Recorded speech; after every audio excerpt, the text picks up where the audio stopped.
برطانوی شہزادی Kate Middleton 3 مہینے سے دنیا کی نظروں سے غائب ہے اور کسی کو معلوم نہیں وہ کہاں اور کس حالت میں ہے۔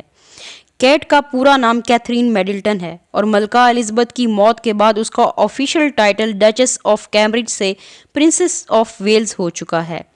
رائل پیلس سے جنوری میں اناؤنسمنٹ ہوئی کہ کیٹ مڈلٹن ایبڈومینل سرجری کے لیے ہاسپٹل میں ایڈمٹ ہونے والی ہیں، لیکن وہ سرجری کس چیز سے متعلق تھی اس پر کسی قسم کی کوئی معلومات عام پبلک کو فراہم نہ کی گئی۔ کسی بھی سرجری کے بعد اسے پبلک کے سامنے آنے میں زیادہ سے زیادہ 3 ہفتے درکار تھے، لیکن اب اس کو 3 مہینے ہونے والے ہیں اور اس کے بارے میں طرح طرح کی افواہیں بھی پھیل رہی ہیں۔ کچھ کا کہنا ہے کہ کیٹ مڈلٹن مر چکی ہے، جو کہ بظاہر ایک فضول بات محسوس ہوتی ہے۔ ایک اینکر کونچا نے اس حوالے سے نئی تھیوری پیش کی ہے۔ اس نے اپنے پروگرام فیسٹا میں بتایا کہ کیٹ دراصل انڈیوسڈ کوما میں ہے اور اسے لائف سیونگ انٹرونشن کی ضرورت ہے۔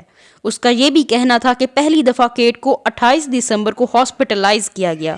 لوگ شش و پنج کا شکار ہیں کہ ایک طرف تو کیٹ کے بارے میں انتہائی رازداری برتی جا رہی ہے کہ وہ کس بیماری کا شکار ہے اور اس کی ایبڈومینل سرجری کس چیز سے متعلق تھی، دوسری جانب کنگ چارلس کو جب ہاسپٹل وزٹ کرنا پڑا تو کھلے عام بتایا گیا کہ وہ پروسٹیٹ ایگزام کے لیے جا رہے ہیں۔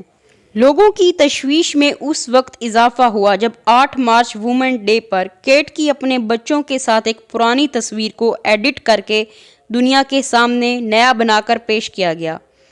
تب سب لوگوں کے ذہن میں جو سوال تھا وہ سامنے آیا کہ ایسا کیا ہے جسے چھپانے کی کوشش کی جا رہی ہے؟ کیٹ مڈلٹن کدھر ہے، کس حالت میں ہے اور اسے عوام کی نظروں سے چھپا کر کیوں رکھا گیا ہے؟